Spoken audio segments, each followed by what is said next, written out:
इस प्रशिक्षण में जब आई तुम ना, तो उसके बाद वो जब PSU मिल गया और फिर उसके बाद तुमने क्या किया, वो थोड़ा सा हम लोग को बताओ। सर, जो हमारा प्रशिक्षण है, ट्रेनिंग है, तो उसके दौरान जब मैंने सीखा तो मुझे लगा कि ये बहुत अच्छी एक्टिविटीज़ है और मैं क्लास में इसको कर सकती हूँ, क्योंकि अभी तक ये था हमारे माइंड में कि हम अपने बच्चों के साथ इंग्लिश का यूज़ कैसे करें, क्योंकि वो बहुत रूरल एरियाज़ के हैं, उनको नहीं पता होगा। लेकिन हमारे माइंड में ये नहीं आया कि कुछ ऐसे वर्ड्स भी होते हैं जो ऑलरेडी वो जानते हैं।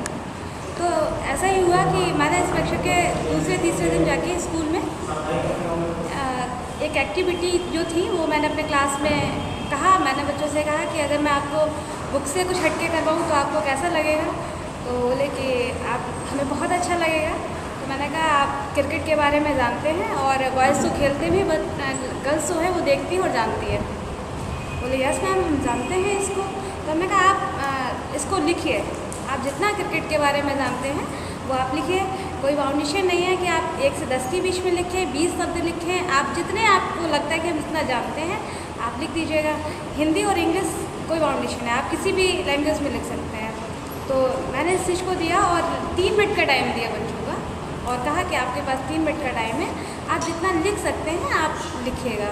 तो बच्चों ने बहुत, उनके अंदर क्यूरियोसिटी पैदा हुई और उनका मन एकदम से ऐसा लगा था खुल गया, उनको फ्रीनेस मिल गई, क्योंकि उनको कोई बाउंडेशन कि आप गलत लिखें सही लिखें किसी तरीके।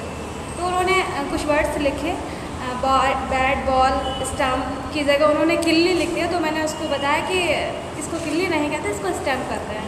तो रन, तो बोले कि मैम एक हमारा कप्तान होता है। तो मैंने कहा कप्तान के साथ साथ इसको कैप्टन भी बोलते हैं, ये आप लोग जानते हैं। बोले यस मैम। तो फिर देखा कि उन्होंने मेरे से पूछा कि मैम आपने ये कहाँ से सीखा। मैंने बताया कि अभी जो 2 दिन हम स्कूल नहीं आए हैं उसमें हम आप लोगों के लिए कुछ सीख रहे हैं, जिससे आप लोग को मैं इजी वे से इंग्लिश पढ़ा सकूँ, सिखा सकूँ। क्योंकि आप वही बच्चे हैं जो जिससे मैं डरती थी और मुझे लगता था आप नहीं सीख, लेकिन आप तो बहुत अच्छे हैं और आप कुछ कर सकते हैं। तो इसके बाद उन्होंने कहा कि मैम ऐसा कुछ आप हमें बताइए जिससे हम और इसके और ज़्यादा लिख सकें। तो मैंने कहा आप खुद ही बता दीजिए कि आप किसके बारे में बहुत ज़्यादा जानते हैं। बोले कि मैम हमको लगता है हम अपनी बॉडी के बारे में सबसे ज़्यादा जानते हैं। मैंने कहा बहुत अच्छी बात है, इससे ज़्यादा तो बच्चे तो बहुत ज़्यादा जानते हैं। उन्हें और सोचिए आप और क्या जानते हैं कि और हम अपने घर में रहने वाले लोगों को जानते हैं। मैंने कहा आप अपने घर के बारे में, अपने बारे में एक टॉपिक दे रहे हैं हम आपको, आप उसके बारे में लिख के लाइएगा। बच्चे बहुत खुश थे और उनके अंदर इतनी क्यूरियोसिटी थी कि वो बहुत इस चीज़ को लेकर उत्सुक थे कि कल हमें और कुछ नया सीखने को मिलेगा। तो उन्होंने ये कहा मैम कल आप बताइएगा, नेक्स्ट डे हमको जो आप सीखें वो बताइएगा। तो इस प्रशिक्षण मुझे बहुत अच्छा लगा और उम्मीद करती हूँ कि हम अपने बच्चों के साथ बहुत अच्छा कर सकते हैं, उनको इंग्लिश सिखाने में मदद कर सकते हैं। Thank you sir. ये आपका स्कूल के बारे में कुछ बोल सकते हैं? रूरल स्कूल है, कितने बच्चे हैं? सर मेरे स्कूल बहुत रूरल एरियाज़ में है, वहाँ सभी अनएजुकेटेड लोग हैं, फैमिली उनके जो पेरेंट्स हैं वो पढ़े लिखे नहीं हैं। तो इसलिए बच्चों के साथ दिक्कत आती है जब पेरेंट्स नहीं उनके साथ में पढ़े, उनका कोई सपोर्ट करने वाला नहीं होता है। तो मुझे लगता है कि बच्चे पहले बहुत ज़्यादा इस टाइप के नहीं थे, लेकिन जब धीरे धीरे से हमने क्या कराया उनको, यहाँ तक कि सर मैंने किया कि जिन बच्चों के पास बुक नहीं थी मैंने उनको बुक परचेज़ करके दी है कि आप पढ़ें, आपको ये ना लगे कि मेरे पास पैसा नहीं है तो मैं ऐसा नहीं कर सकता हूँ। सभी को नहीं दी, लेकिन मैं कुछ जितना मैं अपने आप से कर सकती हूँ वो मैंने किया। और प्रिंसिपल सर को भी कि सर आप कुछ बच्चों की हेल्प कर दीजिएगा। तो हमारे प्रिंसिपल भी बहुत अच्छे हैं, उन्होंने किया और मेरे बच्चे उम्मीद करते हैं कि अगर हम जहाँ कम मेरे अनुसार नहीं हो पाएगा तो मेरे टीचर्स वहाँ काम करेंगे। और कुछ बच्चे ऐसे हैं जिनको अल्फ़ाबेट का पता नहीं है, तो हम उन बच्चों को जो पीरियड मेरा फ्री होता है उसमें लेके बैठते हैं और बताते हैं कि आप आइए जब भी आपके पास कोई प्रॉब्लम हो और मेरे पास डिस्कस करें। और मैं एक्चुअली होता है कि इन स्कूल में 70-80 स्टूडेंट्स होते हैं, तो बहुत प्रॉब्लम्स आती है कि हम इतने सारे बच्चों को कैसे करें, कैसे डील करें, क्योंकि वो कुछ जानते भी नहीं और हमारे लिए समस्या होती है हम सबको कैसे एक साथ डील करें। तो जो हमारा लास्ट ईयर भी प्रोग्राम चलता रहा तो उससे हमें पता चला कि हम ग्रुप डिस्कशन में इसको कर सकते हैं। सभी बच्चे उनमें 1 या 2 बच्चे हम अच्छा डाल देते हैं और 5-5, 6-6 में डिवाइड कर देते हैं और कहते हैं कि अगर आपको कहीं कोई दिक्कत होती है तो आप यहाँ से करो, अगर आपके पास भी नहीं समस्या बनी रहती तो आप मेरे पास आके उसको पूछ सकते हैं।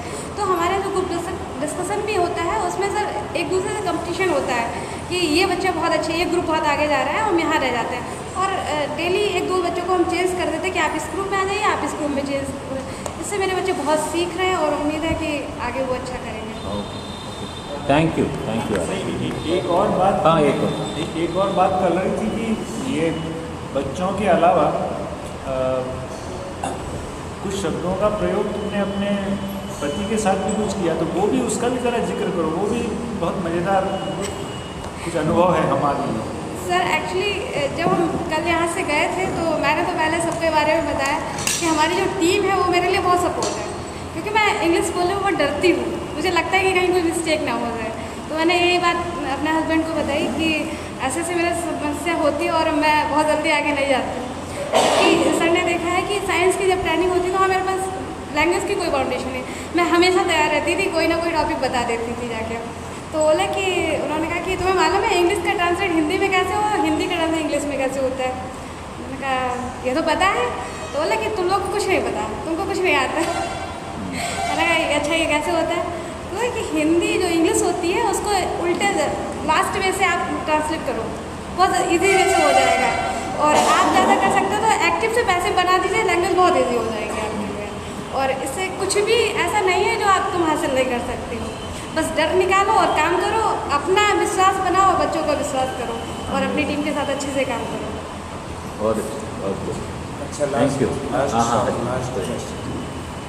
एक तो ये है कि मुझे आपके थोड़े शब्द से थोड़ी आपत्ति है कि बच्चे कुछ नहीं जानते। आपने अभी कहा बच्चे बहुत कुछ जानते हैं। नहीं सर ऐसा हाँ नहीं ठीक है, वो कई बार हमारे मुंह से निकल जाता है। नहीं सर ये लगता है। अच्छा, दूसरी बात ये है कि आपने एक चीज़ की, एक दिन सीखा तो कुछ बच्चों के साथ किया, अभी 3 दिन और भी तो किया, अब आगे बच्चों के साथ क्या करने वाले हैं?